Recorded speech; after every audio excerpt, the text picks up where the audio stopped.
by the time I had gathered up enough money to be able to award a few scholarships, I was really excited and put them out there, and we marketed them heavily and told students about them and told the community about them.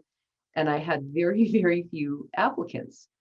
And the same thing happened the next semester. And I started thinking, what the heck's going on? And so I started talking to students and faculty and staff. And two things kind of came to the forefront. And one of them is that community college students, and I think probably college students in general, don't see themselves as quote unquote scholarship material. They think that scholarships are only things that go to the class valedictorian or students with a weighted 4.0 GPA. And that simply isn't true. There are literally scholarships out there for everybody who's motivated enough to go to college. And the second thing that rose to the top was that students were almost universally daunted by the idea of writing a scholarship essay. They said, yeah, I saw the essay was required and I didn't know what to say about myself.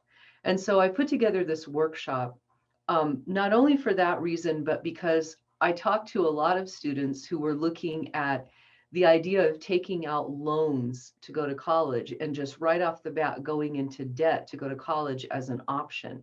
And I want you guys to come away from this class, if you come away with nothing else, please don't think of going into debt for an education as being your first option. You know, if you're down the road towards the end of a degree, you need to borrow some money to pay that last little bit of tuition or something. Okay, but please don't look at that as your mode for going to college. So we're going to talk about primarily how to apply for scholarships, but I'm also going to talk about some other strategies for making your way through college without graduating burdened by debt. When you graduate and you have your degree, you want to embark on that career that you worked so hard for, not go into a bunch of debt.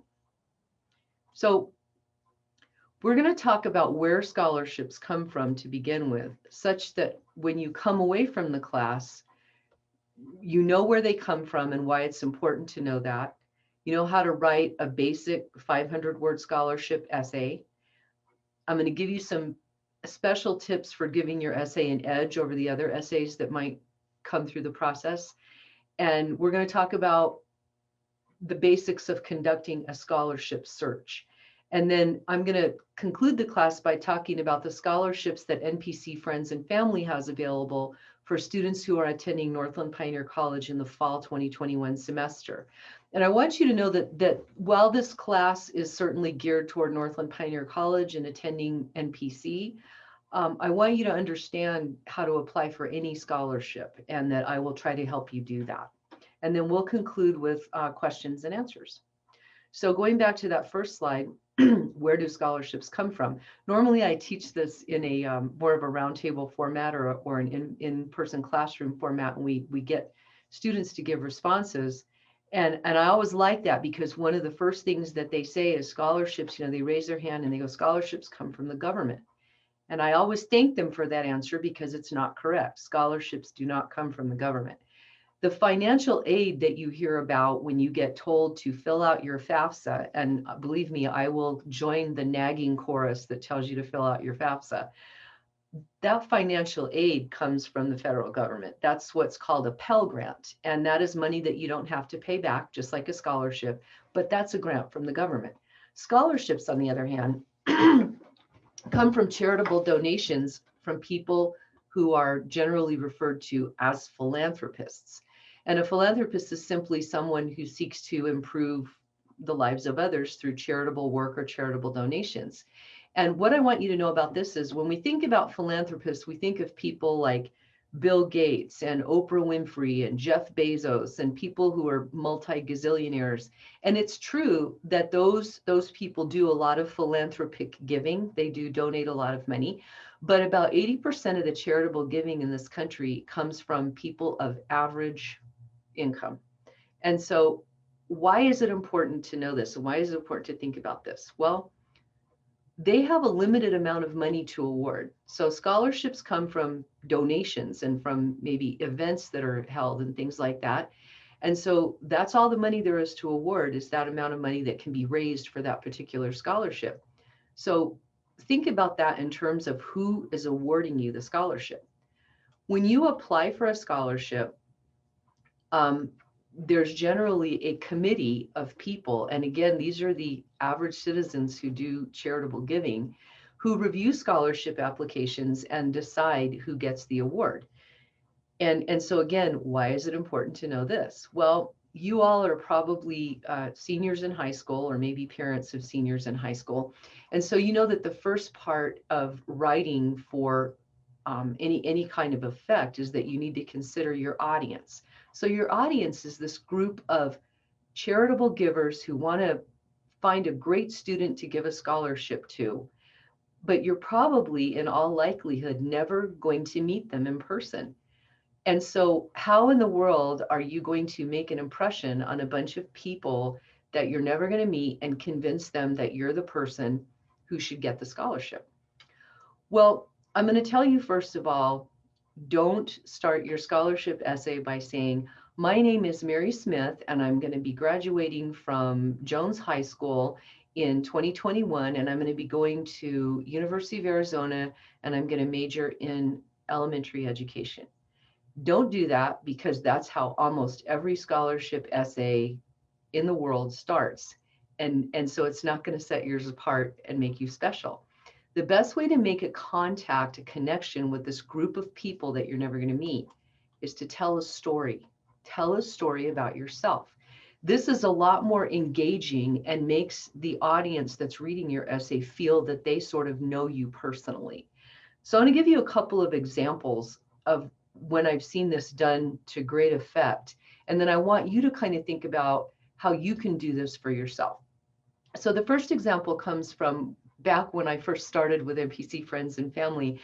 And we had so few applications that we used to do scholarship reviews as sort of a roundtable, just like that slide that I just showed you. We all would literally sit at a table. And I was an ad hoc participant. I didn't select the applicants, because I helped them put their applications together. So that would be a conflict of interest. I still don't accept the applicants, and I will still help you put your application together. So I used to read these essays out loud. The scholarship review committee would follow along, and we would discuss them, and then they would select who they wanted. So this essay came from a young woman who began her essay by saying, when I was growing up in this small town in southern Arizona, all the kids wanted to be 16 years old so that they could get their driver's licenses. I wanted to be 16 years old so I could become a junior wildland firefighter. And she talked about how her father and her grandfather were both firefighters. And in fact, her grandfather had founded the fire department in the little town where she lived. So she turned 16 and she got her first call out to a wildland fire. And she talked about driving down the road in the fire truck, and she was sitting between her dad and her grandpa, and they were going down this dirt road. And there was a fire burning through the tall grass perpendicular to the road, coming toward the road that they were on. And she said, you know, as the fire got closer, I could smell it, and then I could hear it. I could hear it roaring. And all of a sudden, my grandfather stopped the truck in the middle of the road, and he turned to me and he said, don't be scared. We're going to pull our turnouts up over our faces, and we're going to crawl underneath the truck. The fire is going to burn over the road, and we're going to flank it and fight it. And in her next sentence, she said, I was scared to death. And I looked around the room at that committee, and they were in that story. And I think if I had not read anything else in her essay, they'd have handed her the scholarship. They were so caught up in who she was, and not just her interest in becoming a firefighter, but her passion for becoming a firefighter. So that was a really outstanding and engaging beginning to a scholarship essay. The second one is very different from that, and I'm going to tell you this for a couple of reasons that I'll allude to later, but this was when I was helping a young man edit his scholarship essay, and he sent it to me, and I opened it, and it began, when I was in high school, I ruined my life. At 16, I was fast on the way of becoming an alcoholic. And by the time I was in my senior year, I had left high school. And I just wanted to spend all my time with my friends who were drunk or high. And I'm reading this going, this is a scholarship essay? And then I kept reading, and the light went on. And he went on to say, I had pretty much hit rock bottom. And one day, my uncle came to me and he said, I want you to join in a family project.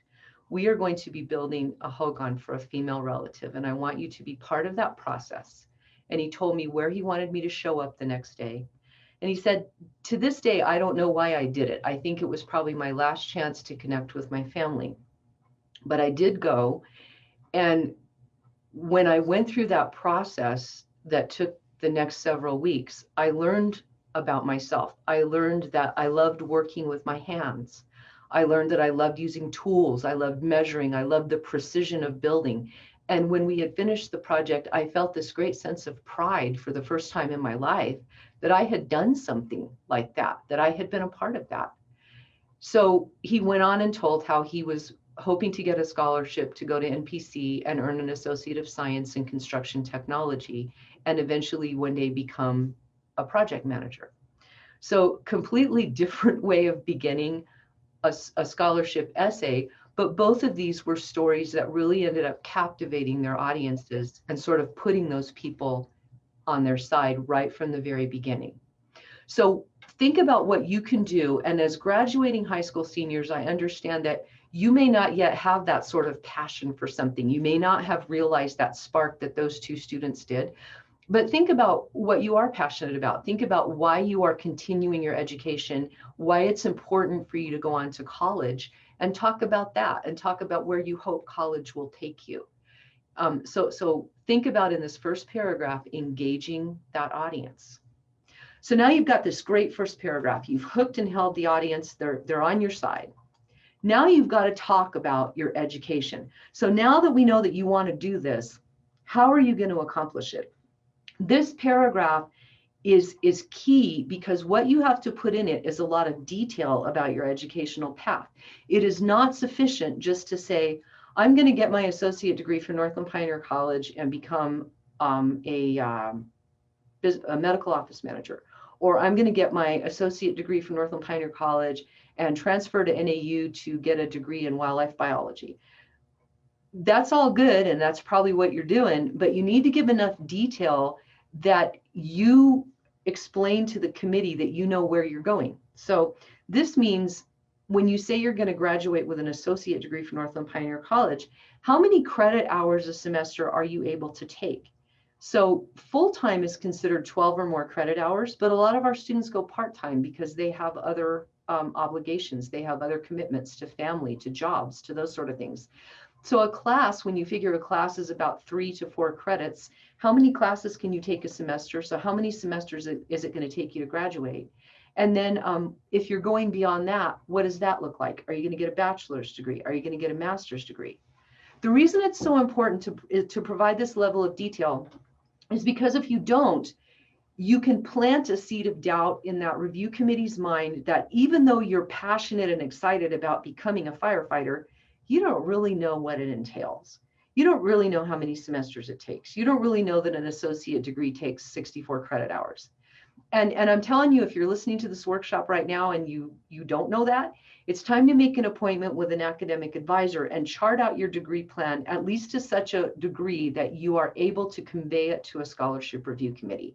Because if you don't, they're going to think, gosh darn, this applicant sounds so good, but they may not finish what they started. So now you've got 2 paragraphs. You've hooked and won your audience with that super first paragraph. You've convinced them you know exactly where you're going because you've described your degree path in detail. And now you have to convince them that you are a resourceful person. What is a resourceful person? And why is this important? A resourceful person is someone who makes use of everything available to them.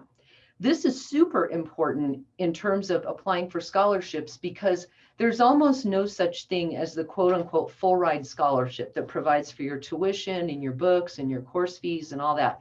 Most of the scholarships you're going to be applying for are in the $500 to $2,000 range. That's not going to get you through a college degree. So the review committee needs to know that you have some skin in the game. They need to know that you're committed enough to your education that you're doing other things to fund it.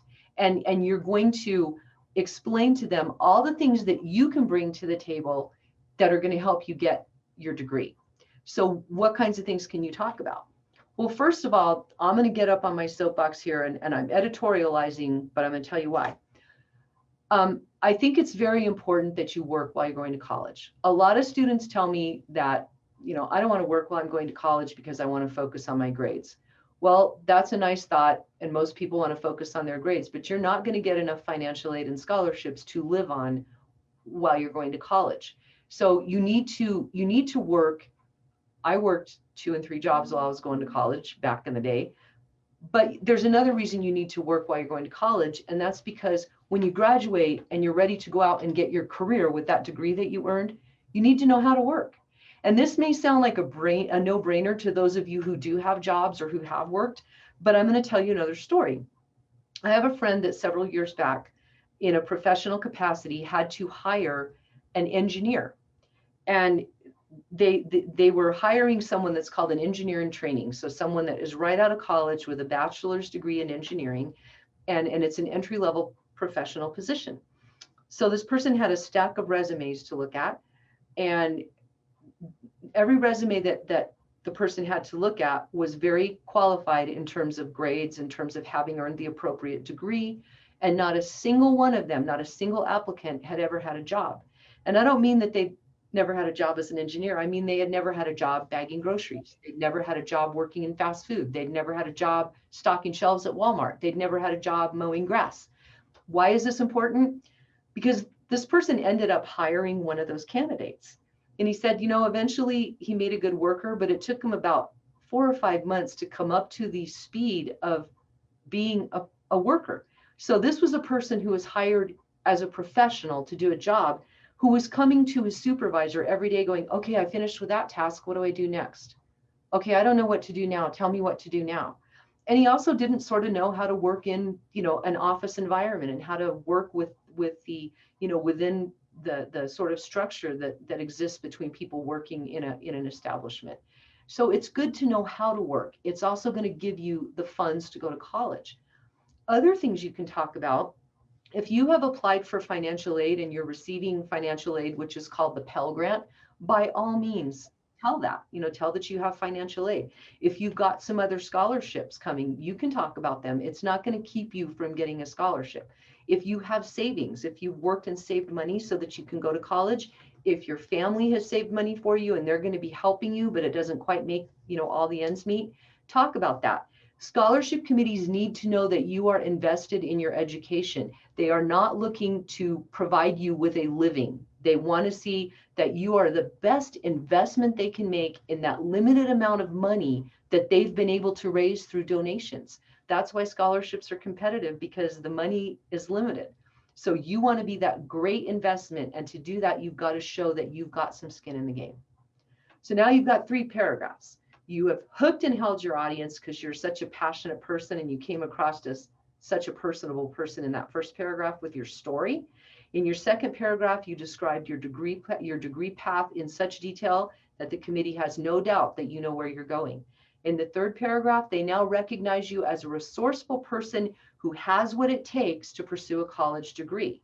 Now, in the fourth paragraph, you got to sum it all up. This is where you tell them, if I am awarded your scholarship in the amount of $500, this is what I will use it for. And be specific. Tell them what you will use it for.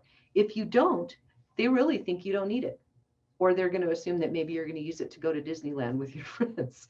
So in the fourth paragraph, use the scholarship by name, use the amount in the essay, and then state how you will use the scholarship if awarded. So for example, if I am awarded the Press Winslow Memorial Scholarship in the amount of $1,000 for the fall 2021 semester, I am going to use it to defray the cost of books that are not covered by my financial aid award. See, so this is what I have to bring to bear. This is what it covers, but this is where I'm missing a little bit of money, and this is where you can help. Very valid things to request scholarship dollars for include transportation to get to your classes. A lot of students at Northland Pioneer College live far away from the campus or center they're attending. We're a really distributed college. So, many of our students travel upwards of 100 miles in a round trip. If that's you, then tell how many miles you travel a week to get to classes and how much it costs you, and say, I'm going to use the scholarship in part for gas money. You can use it to defray childcare costs. You can use it for supplies that you otherwise couldn't afford. You can use it for course fees. Anything that validates you're getting your education is a good request for scholarship dollars. Now, this scholarship essay that we've just talked about, these 4 paragraphs, can be written and kept on your computer. You don't have to rewrite a new scholarship essay for every application you submit, but you customize the essay every time you submit it for another scholarship. So like when you get to that last paragraph, be sure to change the name of the scholarship and the amount to go with the application that you're submitting. Okay, so that's your 4-paragraph, 500-word essay. I'm going to remind you of this again, but do not ever exceed word count on an essay, ever, because it gives the committee a reason to disqualify you. So use that function in your Word software that keeps track of the word count and follow it. And then you've introduced yourself and made a connection with a story. You've described your degree plan in detail. You've talked about all the resources you have, and you've told the committee how you will use the scholarship if you're awarded. So you're going to sum it all up by thanking them for considering your application. That's your essay. Now I'm going to talk to you about some tips for making your application stand out above all the rest, besides the great essay you just wrote. So first of all, a lot of scholarship applications require letters of recommendation, and these can be from your teachers, your coaches, clergy members, people that you've worked for, people that you volunteered for. They should never come from friends and family members, because they're never going to say anything bad about you, right? So you can't like have a scholarship letter of recommendation from your aunt, but you can have it from somebody that you worked for, or you can have it from somebody, you know, your coach from high school. The key about letters of recommendation is to request them right away. You never want to miss a scholarship deadline. You're going to submit your applications early, well in advance of the deadline. And you're going to ask your recommenders for the letters of recommendation well in advance. You want to make it clear to the recommenders to whom they should be sending the letters, because usually scholarship applications require that the recommenders send their letters directly to the person who receives the applications. In other words, you can't take their letter and put it in your application any more than you can send a letter of recommendation for a job. It has to come from the recommender. A key that you can do, a tip that will help you, is to give your recommenders a copy of your scholarship essay. That way they can look at what you wrote in the essay and they can reinforce what you said in their letter of recommendation. And then it's okay, once you ask them for the letters of recommendation and you submit your application, keep reminding them gently and in a nice way, did you send my letter of recommendation? Because you don't want your scholarship application to be jeopardized because it's missing letters of recommendation. So don't be afraid to keep nudging them. If they're willing to help you, they want it to go through. Okay, follow the application instructions. If the application instructions are to send a single PDF document electronically, send a single PDF document electronically. Do not send a whole bunch of attachments, okay? If it says to put 6 copies in a manila envelope and mail it to an address, put 6 copies in a manila envelope and mail it. This sounds like a no-brainer, but I can't tell you how many applications get rejected because the students didn't follow the directions. And by the way, that doesn't make you look very resourceful if you don't follow the instructions. Okay, if the scholarships requests an essay on a topic, stick to that topic. So for example, we just talked about this personal essay, which is often what's required, but NPC Friends and Family has one scholarship that asks the applicants to write about how they feel art is important to society. So if that's what they ask, write about why you think art is important to society. As a good writer, you can also work in ways that show that you're a resourceful candidate for that scholarship, because you're going to have a beautiful, well-edited, clean document to send them. Okay, well in advance of the deadline is when you're going to submit the application. You're not going to send it on the day it's due. Too many things can go wrong, you guys. I will not take late applications for any reason. Most scholarship funding organizations won't even contact you and tell you that they didn't get it. They'll just, it's ignored. So do not send it on the day it's due. Too many things can go wrong. Okay, submit it exactly as it was directed that you submit it. Never exceed the word count. And I'm going to show you a whole bunch of scholarships here at the end of this presentation, and you will not meet the criteria for every one of them. Do not apply for all of them. Only apply for those for which you meet the criteria. Do not apply for scholarships you don't qualify for. Okay. This is especially hard, I think, for younger students and kind of for guys. Don't worry about being passionate in your writing. Let yourself come through your writing. Let yourself shine through, because you've got to make that connection that sets your application apart from all the others in the stack. There are a lot of students out there who have a lot of good reasons to need scholarships, and sometimes there's only one to be awarded and we get 10 or 15 applications. You want yours to really shine. So don't be afraid to let your passion come through in your writing. Okay, most scholarships have an application form that accompanies the scholarship, and it will say, you know, fill in your name, what's your address, what's your phone number, what high school did you attend, what year did you graduate, what was your GPA, were you part of any clubs, did you play sports? When you get to the essay, don't just regurgitate what you said in the application, build on it. So for example, instead of saying what you said in your application, which was that you were in the National Honor Society in your junior and senior year, when you get to that third paragraph in your essay, when you're talking about how resourceful you are, say, when I was the president of the National Honor Society in my junior year of high school, we had a coat drive in our community that brought in over 100 coats for the families in the community during the winter. So build on your accomplishments. Don't just restate that you were in the Honor Society. This is a huge one. This is huge. Do not tell a sob story. What is a sob story? So when I teach this class live, I know that you all know what a sob story is, because everybody goes, it's a story you tell to make people feel sorry for you. That's exactly what it is. It's meant to do nothing but elicit sympathy.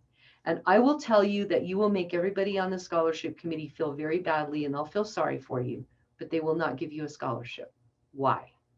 Scholarships go to resourceful people. They go to the best investment in that committee's money. They're looking for someone who's a doer.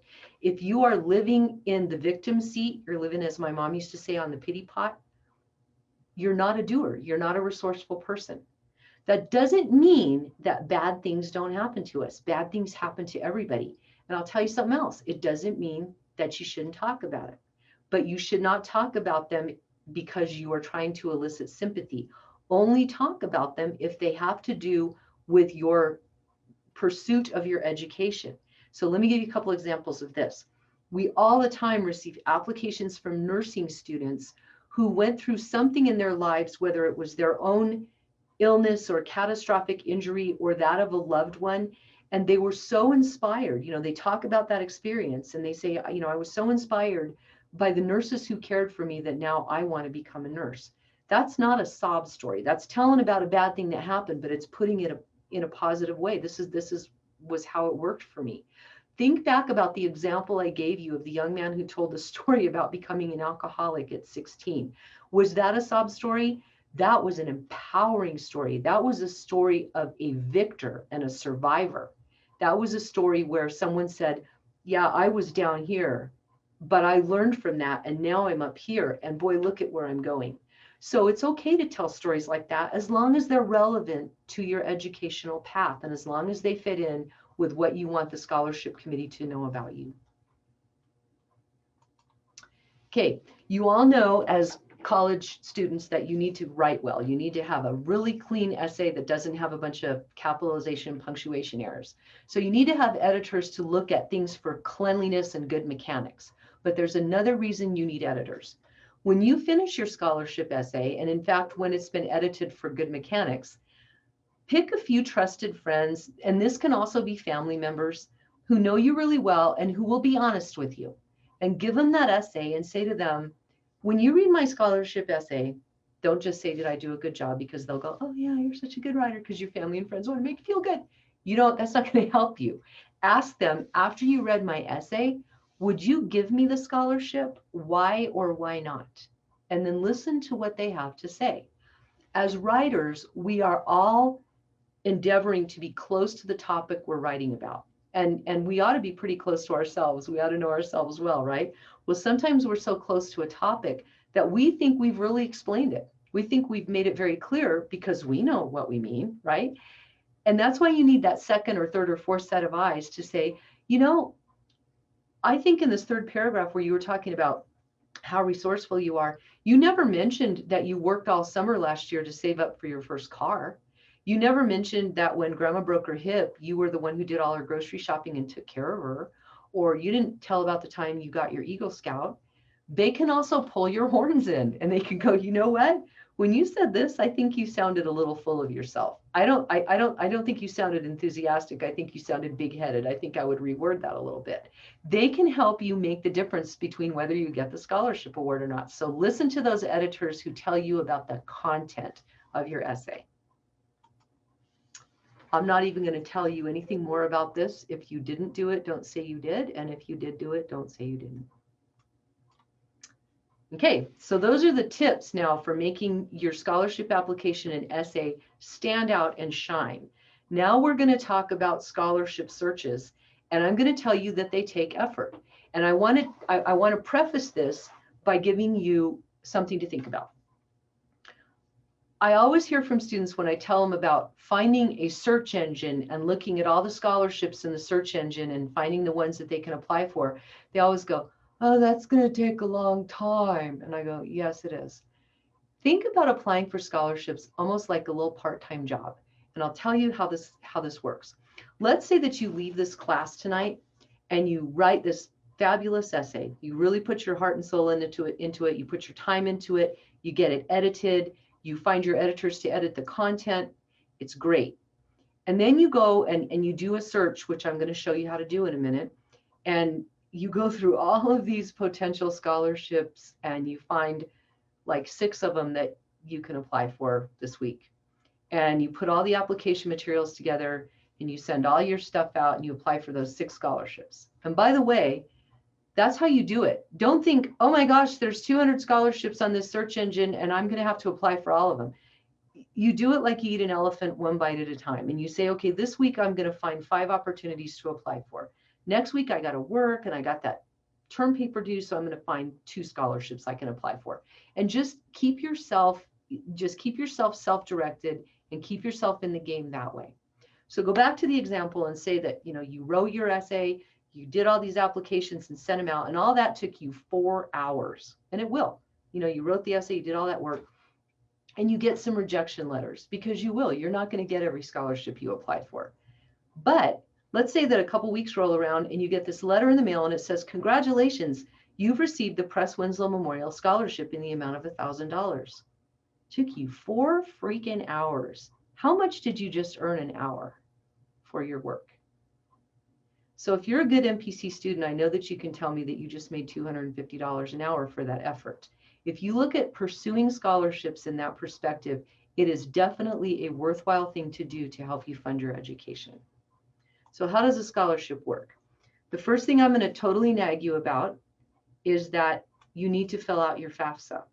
If you haven't filled out your FAFSA for next year, you need to fill out your FAFSA now. You need to fill out your FAFSA yesterday.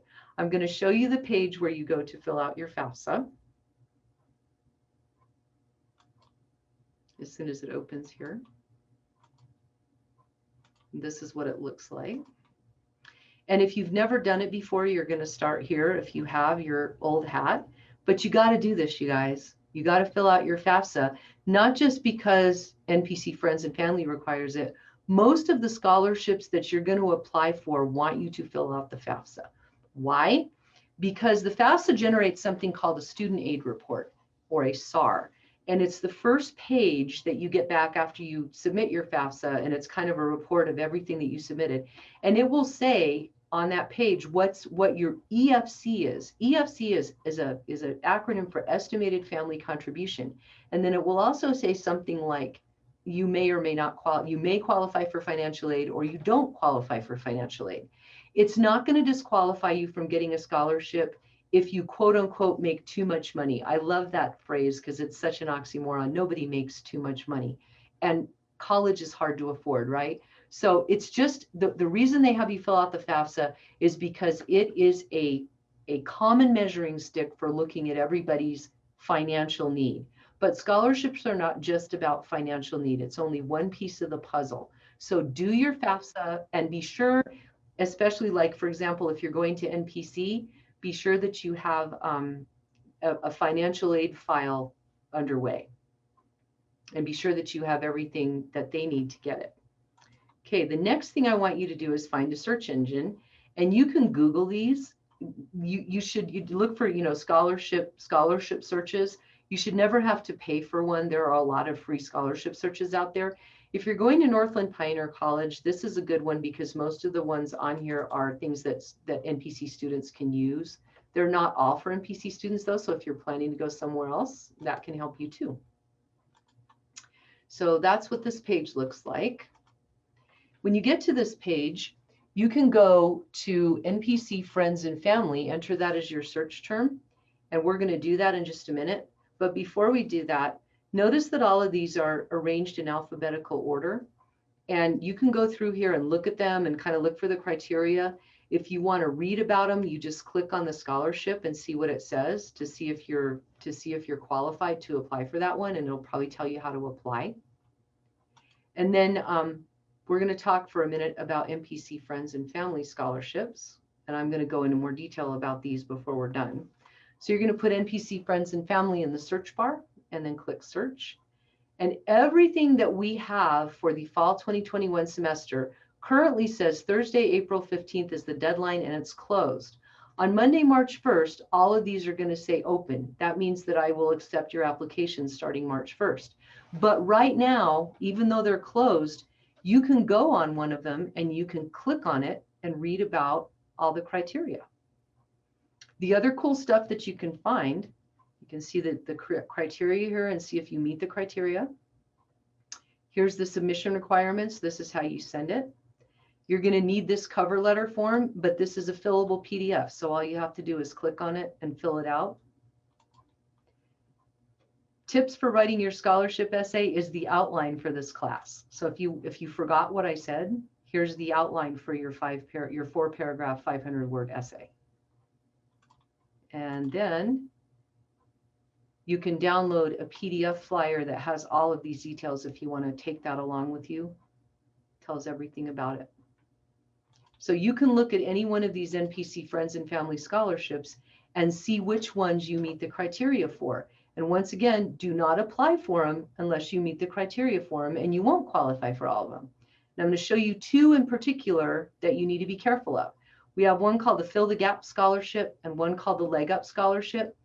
There are 9 of these awarded every semester because we set one aside for every campus and center we have. But sometimes a campus or center doesn't have applications. They don't have any applicants. So that means there's more for other places. So you have a really good chance of getting these when you apply for them. The Fill the Gap Scholarship is for people who are receiving financial aid in the 21-22 school year. So you have to do your FAFSA. You have to have that award letter that says you're getting financial aid, or at least at the time of application, you have to show me that SAR that says you're probably going to qualify for financial aid.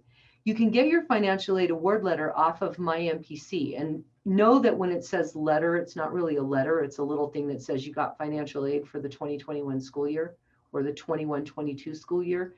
That's what you attach to your application. So you have to be getting financial aid to get the scholarship. Whoops. I'm going to put that back up. Sorry.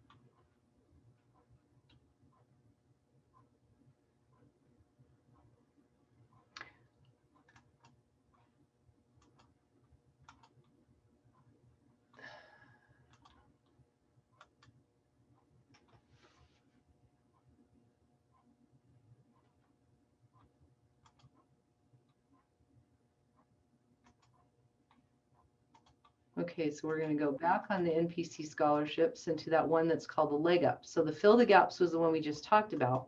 The Leg Up scholarship is the same thing. We give one at every campus and center. This is for students who do not qualify for financial aid. There are many reasons you may not qualify for financial aid, but the one you cannot use for this is, I don't want to fill out my FAFSA. I didn't have time to fill out my FAFSA. I didn't fill out my FAFSA. That's not, you have to show that you don't qualify for financial aid. So it may be that you quote unquote make too much money. Your estimated family contribution or EFC is too high. That does not disqualify you. We know that that makes it makes it even harder for students like that sometimes to pay for college. It might be that you already have a degree, like you have a bachelor's degree. If you do, I want to talk to you. I want to know why you're going back to school, because we will consider your application. The only thing that boards don't want to see, or that scholarship committees don't want to see, is people who are like what we call career students, that are just people going to school and they're not going anywhere. So just call and talk to me about it. If you don't qualify for financial aid, let's find out why and what you need to attach to apply for the scholarship. If you have a denial letter from the financial aid office that says you are quote unquote over the credit limit, what that means is, for those of you that don't know, financial aid, or the federal Pell, sets aside a certain number of credit hours for every degree. And so like an associate degree takes about 64 credit hours. In the case of the over the credit limit, it's something like 120 credit hours. If you have that many credit hours and you haven't earned a degree, they'll say you're over the credit limit. And so they'll say you're no longer eligible for financial aid. That doesn't necessarily, you may have a really good reason for that. You may be coming back and retooling for a new career. And so I want to talk to you about that. And that's what this leg up scholarship is for people who do not qualify for financial aid. In all these other cases, you still have to fill out the FAFSA, but you don't necessarily have to qualify for financial aid to apply for them. Some of these are only for graduating high school seniors. Okay, so like NPC on the House is you have to be graduating in 2021 from Show Low, Blue Ridge, or Snowflake High School. But a lot of these are for students that are, going to NPC for other things, or for continuing students. So I encourage you to read about all of them. And I'm going to be posting another new one tomorrow. So this is the NPC Friends and Family Scholarship Search site that you can go to find things that you can apply for starting on Monday, March 1st.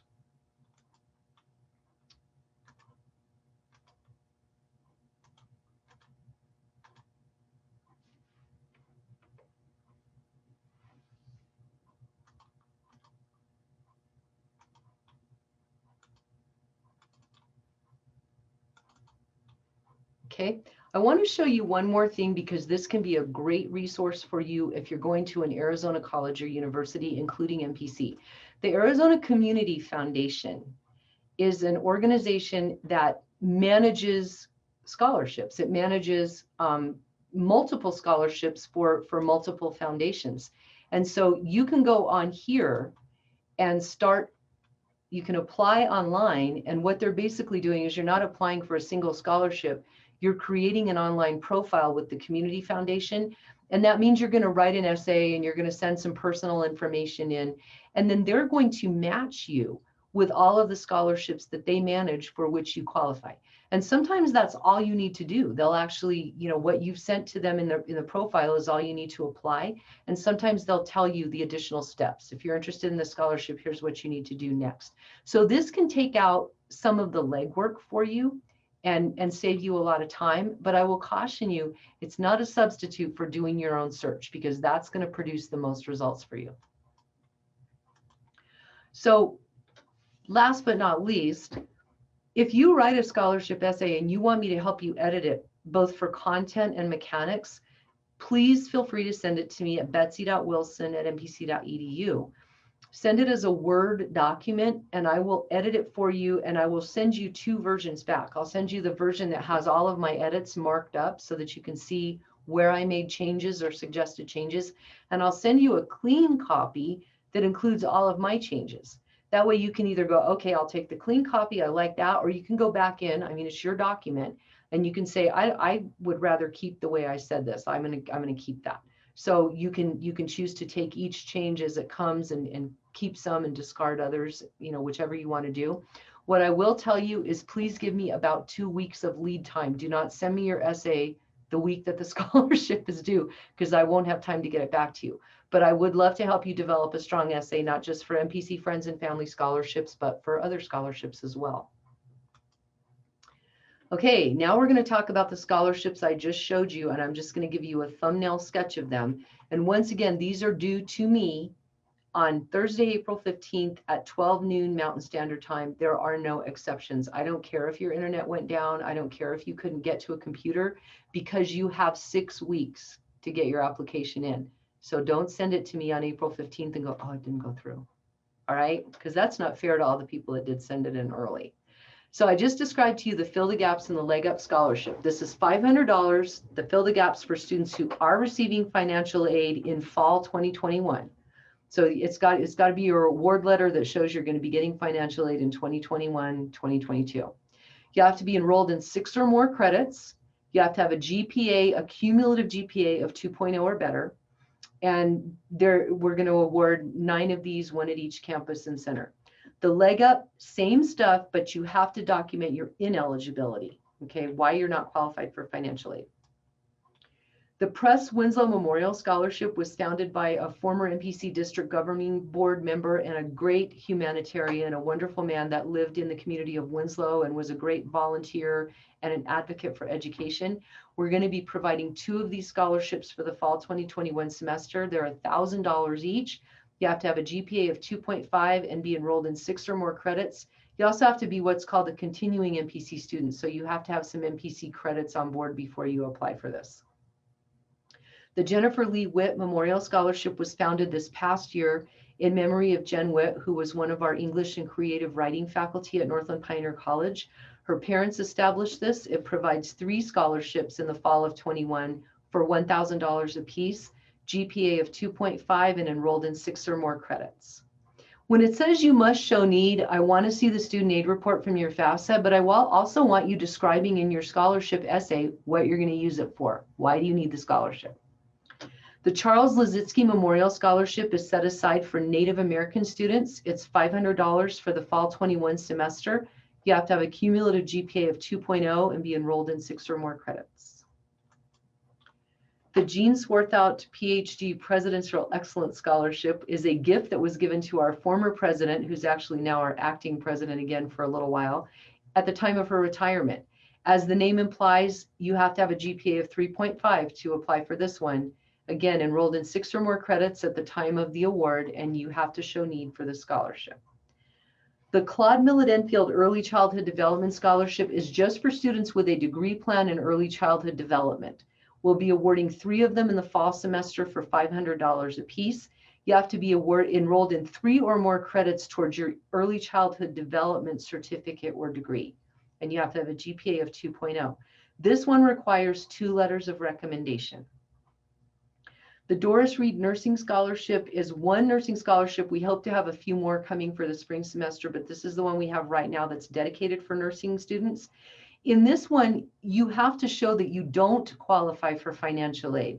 The family of Doris Reed intends this to be for students that don't have any other way of funding their education through financial aid, and so you have to show that you don't qualify, much like for the Leg Up. We're going to be awarding 1 for fall 2021, $1,000. You have to have a 3.0 GPA, and you have to be in the nursing program or an allied health program. Okay, John Graff was a tremendous supporter of Northland Pioneer College Friends and Family, a great philanthropist. He passed away this past year, and he established 3 scholarships. The first one is for college and career prep students. So these are students who are not quite at college level. They're taking what we call adult basic ed classes with the intention of enrolling in a college degree program when they're ready. And they have to be in CCP classes, and it provides $500 a semester. 1 letter of recommendation is required for this one. The Career and Technical Education Scholarship is for students who are in some sort of a CTE field, and think welding, medical office manager, business, nursing assistant, construction technology, automotive technology, what we used to call vocational education. This is what this is for. You have to have your degree plan in one of those areas, and it's $500, and you have to have a letter of recommendation for this one. The University Bound Scholarship is for students whose degree plan states that they are pursuing an associate degree at NPC for transfer to a university. So this is an Associate of Arts, an Associate of Science, an Associate of Business, those degrees. And it has to be on your degree plan. $500, and it requires 2 letters of recommendation and a GPA of 3.0. Okay, if you are a U.S. military veteran, or if you are the spouse or the child or the dependent of a veteran, you can apply for this scholarship. This provides $500 in the fall semester. You do have to contact our veteran certifying official to be sure that you have all your veterans paperwork in order, and then the rest of it's pretty self-explanatory. This is a new scholarship, the White Mountain Women's Club. They're going to be providing 2 $1,200 scholarships for fall 2021, and it's for students going to the Show Low campus, the White Mountain campus in Show Low, because it's the White Mountain Women's Club. You have to have 6 or more credits for the fall semester, a 2.5 GPA, and be able to show need. The House of Show Low, you guys know the great place for burgers and salads and music and entertainment up there in Show Low, has generously provided 3 $2,000 scholarships for the upcoming year. These are for graduating high school seniors. So if you're graduating high school senior, you can apply for them from Blue Ridge, Show Low, or Snowflake. This requires letters of recommendation as well. And the way that this is broken out, it's a $2,000 scholarship, but you'll get $1,000 in the fall semester. And then as long as you maintain your eligibility, your GPA, and you're enrolled in 6 or more credits, then you get it in the spring semester as well. The Arvin Palmer PhD Memorial Scholarship was founded by the friends and family of a former vice president of Northland Pioneer College, Dr. Arvin Palmer. It's going to provide $500 per semester, so it's a $1,000 scholarship, to a 2021 graduate of Snowflake High School attending Northland Pioneer College. You have to have a 3.0 GPA, and you have to have 2 letters of recommendation. And then this last one, the Corky Ellikin Scholarship, is for graduates of Alchesay High School from the 2021 school year, and it's for next year, $1,000 per semester to 1 male and 1 female student. You have to have graduated from Alchesay in 2021. So this is a brief description of the scholarships we have available in the fall semester from NPC Friends and Family. Applications begin being accepted on Monday, March 1st. The deadline is April 15th, but you're going to send yours way ahead of that. I know you are. So I am proud of you guys for pursuing a college education. I want to be a resource for you. I want to help you get there. And if you have any questions at all about scholarships, don't hesitate to contact me. I'm going to stop sharing my screen now and turn it over to Rebecca Hunt. And Becca, if you want to take questions and let me know what's in the chat, I will answer questions as well as I can. Yes, Betsy, we actually had several questions tonight. The first question was, if I plan to serve a mission after attending a year of college, but also plan to go back to school after the mission, should I list this on my application for a scholarship? Okay, so in the case of the Arvin Palmer Scholarship, if you're going on a mission, you can actually defer that until you get back. So you can apply for that this year. And then if you're awarded, you can say, okay, I'm going on my mission. Please hold the scholarship for me, and I'm going to enroll at NPC when I get back. In most cases, though, I strongly encourage you to wait until your mission is over, or in your you're in the last few months of your mission before you're going to college, and then start applying for scholarships, because most of them will not defer. Some of them will, depending on what college or university you're attending, but you need to verify that. And I think it's best if you wait until you're ready to go to college to start applying for those scholarships. And another way that can help you is going on a mission is a pretty cool thing and shows you to be a pretty resourceful person, because you're going and doing great volunteer work, you're expanding your horizons, and that gives you even more to put in that scholarship essay. Does that help? Okay. Okay, so then the next question was, under the Leg Up Scholarship, one of the criteria for the scholarship is a high school diploma. Mm-hmm. I am a senior in high school and I don't have my degree just yet. How do I apply for this scholarship? Do you have credit hours at NPC? Have you taken any classes through dual or concurrent enrollment or NAVIT?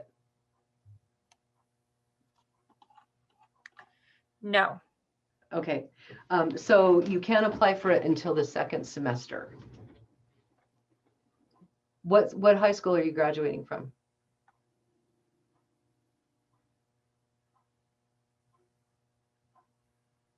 Snowflake. Okay, so apply for the Arvin Palmer Scholarship and apply for the House Scholarship for sure. Okay. Okay, she says thank you. Thanks. The next one is, when is FAFSA due for fall 2021? The priority deadline, do you know what it is? I think it's March 4th, but that doesn't I mean. do. I actually pulled it up and know Okay. for fall 2021, it is April 15th. For the summer, it would have been March 15th, but it opened October 1st. So that Right. means you are way behind, and you you probably need to get it done very soon, so you're not competing with your scholarship applications while filling it out. It is And only also, about 20 to 45 minutes, depending on the person. those are what's called priority deadlines. That doesn't mean that it's, that you can't submit it after that, but it's going to slow up your opportunity to receive aid, and it's going to slow up your ability to apply for scholarships. So get her And it done. actually messes a few other things up. The note on npc.edu is, and FYI, this is actually different for every school. So other institutions, other colleges will have different deadlines. But the note on NPC says, if you do not complete all 3 steps listed above before the semester priority deadline, and it has to do with filling out the application, the NPC Financial Aid Office will be unable to determine your award before the start of classes. That means you will have to pay for your tuition, fees, and books out of your own pocket or budget your payments. If you do not pay tuition and fees and make full payment arrangements, by the time you're enrolled, you will be dropped from classes. So in other words, because there are other steps after filling out the FAFSA where they may require additional information, it is very important that you get it done way ahead of time.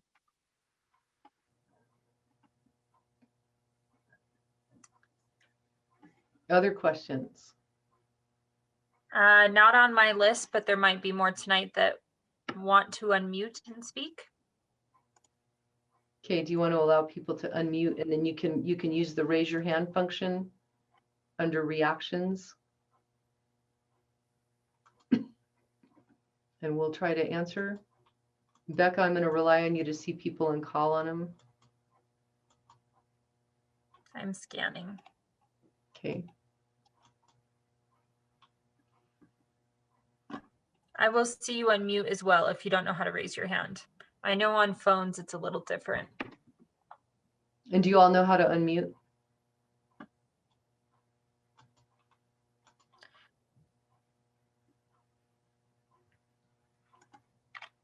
Or you can also add additional questions to chat if you have them.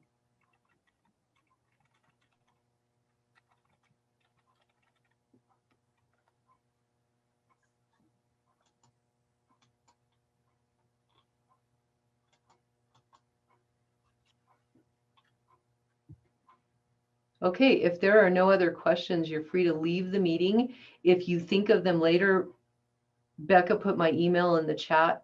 Please don't hesitate to reach out and ask me. I will be looking forward to reading your scholarship essays and to seeing your applications soon. And thank you, Tara, I appreciate that. And then there's my work phone also posted if you want to give me a call. We are all working remotely, but my phone does ring through to my computer, so I'm able to get messages and get back to you. Okay, good luck to all of you, and appreciate you attending tonight. Thank you so much. Becca, I'll stay on with you until